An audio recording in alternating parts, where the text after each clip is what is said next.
అసలు గొడవ విద్యార్థులతో. పత్రికల వాళ్ళు, ఛానల్స్ వాళ్ళు ఏకేస్తున్నారు. ఇది ఈ ఒక్క కాలేజీతోని పోయే సమస్య కాదు, మొత్తం గవర్నమెంట్ కాలేజీలకన్నిటికీ పాకుతుంది. కాలేజీ బయట ఉన్నప్పుడే నిందితులను అరెస్ట్ చేయాలని మన ఆర్డర్. అప్పుడు వేదిక హత్య కేసులో ముద్దాయిని ఎలా అరెస్ట్ చేయమంటారు చెప్పండి? మన తెలివితేటలను ఉపయోగించి అవకాశం కోసం ఎదురు చూడాలి. కాలేజీ ఆవరణలో ఎటువంటి చర్యలు తీసుకున్నా విద్యార్థి సంఘాలన్నీ ఏకమవుతాయి. సరైన ఆధారాలు లేకుండా క్యాంపస్లో అడుగు పెడితే చాలా ప్రమాదం. మీరు కొత్తగా అపాయింట్ అయ్యారు.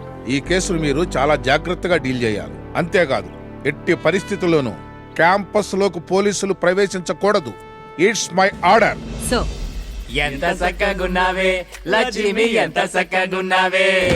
ఏరు జరగా సౌండ్ వినొచ్చాను, అది కొంచెం తగ్గిస్తే అందరికి బాగుంటుంది. నువ్వే డిపార్ట్మెంట్? నేను క్యాంటీన్ డిపార్ట్మెంట్ సార్. ఇలారా. ఓ, ఇప్పుడే వస్తాను. ఏంటి సార్? నాకు కొన్ని వీక్నెస్లు ఉన్నాయి. ఎక్కడుండేవాళ్ళు అక్కడ ఉండాలనుకుంటా. అర్థమైందనుకుంటా. వెళ్ళు సార్. వెళ్ళరా. May I come in? Sorry sir, పర్లేదా? పర్లేదు, రండి కూర్చోండి. ఎక్కువగా తీసుకోకండి సార్, ఆరోగ్యానికి మంచిది కాదు. ఏం చేస్తామో, ఒంటరి జీవితం అయిపోయింది. 2 పెగ్గులే. లైట్గా ఓ పెగ్గేస్తారా? అలవాట్లేదు. ఇప్పుడు వచ్చింది మాత్రం మీ పని మీదే, రోషన్ గురించి. సార్, మీకు విషయం తెలుసా? నేను ఇక్కడికి వచ్చింది ఒక ముఖ్యమైన పని మీద. అది అయిపోగానే వెళ్ళిపోతాను. మీ అబ్బాయికి చాలా మంచి భవిష్యత్తు ఉంది. మాస్టారు, మీకు తెలుసు కదా స్టూడెంట్స్తో తలమునకలయ్యే ప్రొఫెసర్ల గురించి.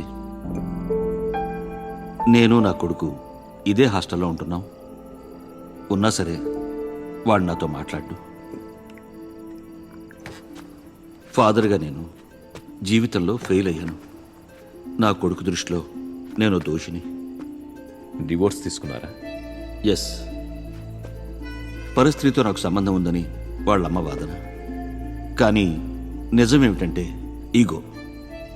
Ego clashes. అతని మీద మర్డర్ కేసు ఎలా చార్జ్ చేశారు? వేదిక హత్య చేయబడిన రాత్రి వాడు వాళ్ళ అమ్మ దగ్గరికి వెళ్ళాడు. ఆ రోజు వాళ్ళమ్మ బర్త్డే. మరి అందులో తన్నెలా ఇరికించారు? నాకు తెలిసినంత వరకు పోలీసులు ఏదో ప్లాన్ ప్రకారం వాడిని కావాలనే ఈ కేసులో ఇరికించారు. రేపు జరగబోయే మీటింగ్లో ఎమ్మెల్యే, కమిషనర్, ఏసీపీ భవానీ దుర్గతో పాటు ముఖ్యమైన అధికారులందరూ పాల్గొంటున్నారు. ఏదో కుట్ర చేసి వాడిని ఎలాగైనా అరెస్ట్ చేయాలని వాళ్ళు అనుకుంటున్నారని నా అభిప్రాయం. నాకిక్కడ ఎటువంటి సపోర్టు లేదు. వాడిని పోలీసులు పట్టుకెళ్ళిన తక్షణం నేను రిజైన్ చేసి వెళ్ళిపోతాను. సభకు నమస్కారం. ఆత్మహత్య చేసుకున్న ఉన్నికృష్ణ కేసులో పోలీసులకి కొందరిపై అనుమానాలు ఉన్నాయి. ఆ సంఘటనలో భాగం పంచుకున్న వాళ్ళు ఎటువంటి వారైనా సరే శిక్షింపబడాలి. మాకు మీరందరూ సహకరించి ముద్దాయిని కస్టడీలోకి తీసుకోవడానికి అనుమతించాలి. ఇది రాయల్ వారియర్స్ గొడవ, రియల్ ఫైటర్స్కి ఎటువంటి సంబంధం లేదు. Sir, I'm Edward Livingston. నేను ఏ గ్రూప్కు సంబంధించిన వాడిని కాదు, కానీ మాట్లాడాలి. మీ రియల్ ఫైటర్స్లో మెంబరే కదా ఉన్నికృష్ణన్? రోషన్ గురించి ఆలోచిస్తున్న మీరు ఉన్నికృష్ణన్ విషయం మర్చిపోవడం భావ్యమా? Sir, one doubt. నిరపరాధి అయిన ఉన్నికృష్ణన్ని పోలీస్ కస్టడీలో ఎందుకు పెట్టారు? పోలీస్ స్టేషన్లో జరిగిన ఉన్నికృష్ణన్ మరణం గురించి పోలీస్ అధికారులే నాకు ఎక్స్ప్లెనేషన్ ఇవ్వాలి. నీతికి నిజాయితీకి మారుపేరైన ఉన్నికృష్ణన్ ఫాదర్ బాలు మాస్టర్ ఇక్కడే ఉన్నారు. మీ పోలీసులు ఆయనకి ఏం సమాధానం చెప్తారు? అది ఉన్నికృష్ణన్ వేదిక హత్య కేసులో ముద్దాయి ఎలా అయ్యాడు? సమాధానం లేదు.